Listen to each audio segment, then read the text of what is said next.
اگر آپ کو ایمان اور یقین حاصل ہو تو پھر دعا کریں اللہ اس پر استقامت عطا فرمائے، پھر اس پہ ڈٹ جائے۔ نبی پاک صلی اللہ علیہ وسلم نے فرمایا میں اس بات کا خوف نہیں کرتا کہ میری امت کمزور ہو جائے گی، اس بات کا ڈر نہیں کہ پیسے ختم ہو جائیں، نہ یہ خوف ہے کہ بھوکی مرے گی۔ حضور کس بات کا خوف ہے؟ تو نبی پاک نے فرمایا خوف یہ ہے کہ ان کا یقین کمزور ہو جائے گا۔ یاد رکھیں اگر اعتبار نہ ہو تو گھر نہیں چلتا، تو اگر اللہ رسول پر یقین کامل نہ ہو تو پھر بندہ مسجد نہیں آ سکتا، پھر اس کا دین نہیں چلتا، پھر اس کے لیے مشکل ہے نماز، پھر اس کے لیے مشکل ہے راہ خدا میں خرچ کرنا۔ میرے نبی پاک نے فرمایا یوں نہ کہا کر کہ یا اللہ چاہے تو دے چاہے تو نہ دے، جب مالک سے مانگ تو کہا کر یا اللہ تجھی سے مانگنا ہے، میں لے کے اٹھوں گا، تو مجھے دے گا۔ فرمایا جتنا تیرا یقین کامل ہوگا اتنا ہی اللہ تجھے جھولی بھر کے عطا فرمائے گا۔ کمزور سا مسلمان، لڑکھڑاتا سا مسلمان دیکھتا ہوں کرتا ہوں، اور یہ بھی نہ دیکھا کریں بھائی ایمان یقین کو استقامت کے درجے پہ لیں، یہ نہ دیکھا کریں کہ وہ کیسے دے گا، وہ کسی وسیلے کا محتاج نہیں ہے، وسیلے کو پسند کرتا ہے، پر وسیلے کا محتاج وہ بغیر وسیلے کے بھی دے دیتا ہے۔ ہر آدمی ماں باپ کے ذریعے پیدا ہوتا ہے، اگر پیدا کرنا چاہے تو جناب عیسیٰ کو بغیر باپ کے پیدا کر دیتا ہے، اگر پیدا کرنا چاہے تو حضرت آدم کو بغیر ماں اور باپ کے پیدا کر دیتا ہے۔ جب یقین رکھیں، یقین قرآن مجید پڑھیے، حضرت موسیٰ علیہ السلام فرعون کے دربار میں کھڑے ہیں، چاروں جانب دشمن ہی دشمن ہے، جادوگر آ گئے، انہوں نے سانپ چھوڑے، حضرت موسیٰ کے ہاتھ میں ڈنڈا تھا۔ حضرت موسیٰ کہتے ہیں یا اللہ کیا کروں؟ تو اللہ تعالیٰ نے فرمایا اپنا عصا پھینک دو۔ کہنا چاہیے تھا نا کہ یا اللہ ایک ہی تو شے ہے، اتنے سانپ ہے، بچانے کے لیے ڈنڈا ہے وہ پھینک دوں؟ ڈنڈا پھینکا جاتا ہے، سانپ کو دیکھ کر کے قابو کیا جاتا ہے۔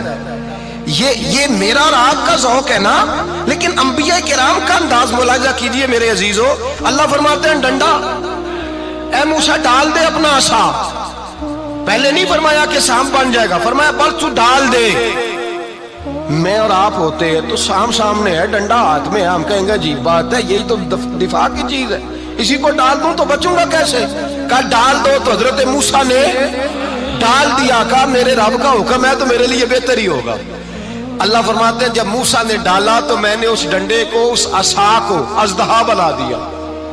اب کبھی عصا بھی اژدہا بنے، کبھی چھڑی بھی بہت بڑا اژدہا بنی ہے، لیکن قرآن کہتا ہے جناب موسیٰ نے ڈالا تو اللہ نے اژدہا، بلکہ اس سے پیچھے چلیے، عورتیں کمزور یقین کی ہوتی ہے نا، جناب موسیٰ پیدا ہوئے تو اللہ فرماتے ہیں میں نے موسیٰ کی ماں کے دل میں بات ڈالی، ماں کے دل میں صندوق میں ڈال کے تو اس کو دریا میں بہا دے۔ اور بھائی صندوق میں کہہ سکتے ہیں نا آکسیجن کیسے جائے گی، اور دریا میں بچے بچنے کے لیے ڈالے جاتے ہیں کہ ڈوبنے کے لیے ڈالے جاتے ہیں؟ ماں کے دل میں یقین کمزور نہیں تھا ماں کا۔ انبیاء کے ماں باپ موحد ہوتے ہیں، دین کو ماننے والے، ماں کے دل میں اللہ نے بات، اللہ قرآن میں کہتے میں نے وحی کی، میں نے القاء کیا، میں نے بات ڈالی۔ حضرت موسیٰ کی ماں کہتی ہے میں نے ڈال کے نا سمندر میں بیٹا، میں نے سمندر میں بیٹا ڈال کے صندوق میں بند کر کے رب کے حوالے کیا۔ آپ فرماتے ہیں میرے مالک کا بھروسہ کیا تو پھر میرے مالک کا کام دیکھو، کمال دیکھو، میں نے دریا میں ڈالا، اللہ نے فرعون کے گھر میں میرے بیٹے کی پرورش کرا دی۔ یہ یقین کہ حضرت موسیٰ کے پاس قوم آئی، قرآن پڑھیے، کہا جناب پانی چاہیے، وَإِذِ اسْتَسْقَىٰ مُوسَىٰ لِقَوْمِهِ، موسیٰ نے اپنی قوم کے لیے پانی مانگا، ہم نے کہا فَانْفَجَرَتْ مِنْهُ اثْنَتَا عَشَرَةَ عَيْنًا، اپنا ڈنڈا پتھر پہ مارو۔ عقل والا آدمی ہوتا تو اڑ جاتا، کہتا یا اللہ پتھروں سے بھی کبھی پانی نکلا ہے؟ اضرب بعصاک الحجر، مارو پتھر پہ ڈنڈا۔ اللہ کے نبی نے منٹ نہیں لگایا، ٹھا کر کے ڈنڈا لگایا، فَانْفَجَرَتْ مِنْهُ اثْنَتَا عَشَرَةَ عَيْنًا۔ اللہ فرماتے ہیں جناب موسیٰ نے ایک عصا مارا، میں نے 12 چشمے جاری کر دیے۔ تو لے تو لا اللہ کرتا ہے، اللہ کہتا ہے پڑھ نماز روزی دوں گا، کہتا ہے سوچتا ہوں۔ اللہ فرماتا ہے آجا مسجد میں تیرا ہو جاؤں گا، کہتا ہے دیکھتا ہوں۔ رب فرماتا ہے تو میرے محبوب کی غلامی کر، میں تجھے محبوب بنا لوں گا۔ تو کہتا ہے تھوڑا بڑا ہو کے داڑھی رکھنی ہے، ابھی سیانا ہو کے، میں ذرا سرٹیفکیٹ لے لوں اسرائیل سے کہ کتنے سالوں کے بعد آئیں گے، پھر شروع کروں گا۔ پروگرام بنا رہا ہے، ابھی تو ارادے میں ہے۔ اللہ کے پیغمبر کا ڈنڈا، اور اس سے زیادہ آگے بات ہو گئی، پیچھے فوج لگی ہوئی ہے فرعون کی، مجمع ہے، ہزاروں لاکھوں کا لشکر لے کے، تلواریں نیزے، فرعون پیچھے، آگے دریا آ گیا۔ حضرت موسیٰ علیہ السلام کھڑے ہیں، اب کدھر جائیں؟ اللہ پاک نے فرمایا مارو ڈنڈا۔ کہاں؟ پانی پہ ڈنڈا مارو۔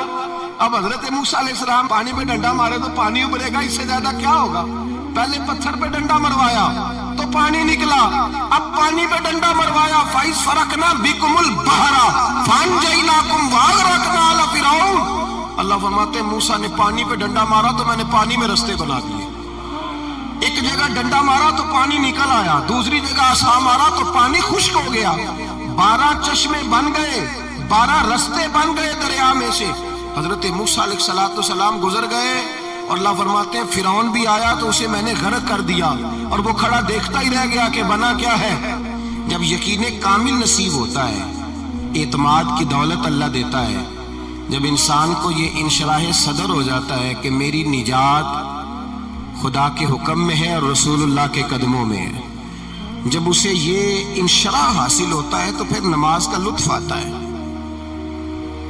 غور کیجئے کیا جملہ کہہ دیا میں نے۔ پھر اسے نماز کا پھر اسے نماز بوجھ نہیں، بلکہ نماز نہ پڑھے تو اس پر بوجھ ہوتا ہے۔ پھر قرآن مجید اس کی روح کا ساتھی ہو جاتا ہے، پھر عبادات، تقوی، پرہیزگاری، پھر وہ ایک سنت کے چھوٹنے پر پریشان رہتا ہے۔ جب یقین کی دولت نصیب ہوتی ہے، قرآن مجید فرقان حمید نے کہا ایمان لاؤ تو پھر ایمان پہ ڈٹ جاؤ، مسلمان بنو تو پھر اسلام پر۔ پھر یہ جو کمزوری ہے نا، یہ دیکھتے ہیں، کرتے ہیں، چلتے ہیں، ابھی کل، ابھی پرسوں، بہانے، ہیلے، ابھی میں نماز شروع کرتا ہوں، دیکھتا ہوں لا الہ الا اللہ محمد رسول اللہ صلی اللہ علیہ۔ جب کسی نے کلمہ پڑھا تو اس پر پورا دین ضروری ہے، پورا۔ اب وہ یہ نہیں کہہ سکتا کہ تھوڑا تھوڑا کر کے آؤں گا۔ یقین کی دولت نعمت ہے۔ اللہ پاک قرآن مجید میں فرماتے ہیں ان الذین قالوا ربنا اللہ ثم استقاموا، جنہوں نے کہا کہ اللہ ہمارا رب ہے اور پھر وہ اس پر ڈٹ گئے، پھر اس پر وہ کہا تو ڈٹ گئے، کھڑے ہو گئے، نہیں اللہ ہی رب ہے، اللہ ہی دینے والا، اللہ ہی مالک، اللہ ہی ہمارا رازق ہے، رب ہی ہمارا سب کچھ۔ جب ڈٹ گئے تو فرمایا تتنزل علیہم الملائکہ، پھر میں ان کی مدد کے لیے آسمان سے فرشتوں کا نزول فرمایا کرتا ہوں۔ فرشتے کیا کہتے ہیں؟ اللہ تخافوا ولا تحزنوا، غم نہ کرنا، خوف نہ کھانا، وابشروا بالجنۃ التی کنتم توعدون، ہم تو تمہیں اللہ تبارک و تعالیٰ کی اس جنت کی خوشخبری دینے آئے ہیں جس کا رب نے تمہارے ساتھ وعدہ کیا ہوا ہے۔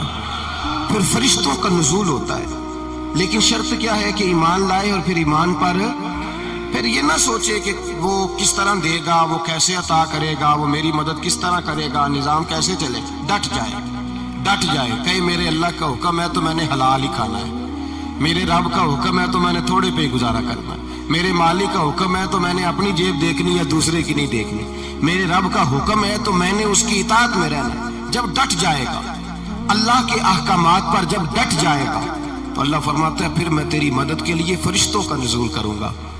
نبی پاک صلی اللہ علیہ وسلم نے فرمایا 2 دولتیں اگر کسی کو اللہ دے دے تو سمجھے اللہ نے اسے دنیا کی سب سے زیادہ دولت عطا فرما دی۔ یا رسول اللہ وہ کون کون سی چیزیں ہیں؟ فرمایا ایک جس شخص کو اللہ نے معاف کرنے کی دولت عطا کر دی، جو معاف کرنے لگ گیا، جس کی طبیعت میں درگزر آ گیا، جو معاف کرنے لگا، غلطیاں معاف کرنے لگا، جس کو ایک دولت یہ مل گئی۔ اور دوسرا میرے مصطفیٰ نے فرمایا جسے اللہ نے یقین کی دولت عطا فرما دی، جس کو یہ 2 دولتیں مل جائیں، ایک درگزر کرنا، دوسرا رب رسول پہ یقین کامل رکھنا، اسے کائنات کی ہر شے مل گئی۔ میرے نبی پاک نے فرمایا جب بھی دعا مانگو خدا سے یہ 2 نعمتیں مانگا کرو، عرض کیا کرو اے اللہ درگزر کی دولت عطا فرما، اے اللہ تو ہمیں یقین کی دولت عطا فرما، ایمان کی قوت اور پختگی نصیب فرما۔ میرے بھائی حضور نے فرمایا مانگ کے لو۔ کمزور ایمان والا شخص کسی کام کا نہیں ہوتا۔ جس آدمی کے ذہن میں شک کا بیج ایک دفعہ جنم لیتا ہے وہ آدمی تو غلام سے بدتر ہے۔ بے کیف سجدہ، روٹھی روٹھی سی عبادت، اس کی زندگی کیفیات سے خالی ہے۔ جس شخص کو پتہ چل جائے نا لوگ میرے مخالف ہیں، اس کا تو سجن رہتا ہی کوئی نہیں۔ اصل بات یہ ہوتی ہے کہ یہاں سوچ بیٹھا ہے کہ دنیا میرے خلاف ہے، یہاں مخالفت یہاں بیٹھ گئی ہے، دو بندے باتیں کر رہے ہیں تو پریشان ہے، میرے خلاف ہی لگے ہوئے ہیں، میری ہی بات ہو رہی ہے، کیونکہ اصل تکلیف کہاں ہے؟ اور اگر یہاں یقین کامل ہو گیا نا کہ سارے مجھ سے پیار ہی کرتے ہیں، تو پھر دو بندوں کو بات کرتا دیکھیں گے تو یہی سوچے گا میری تعریفیں کر رہے ہیں۔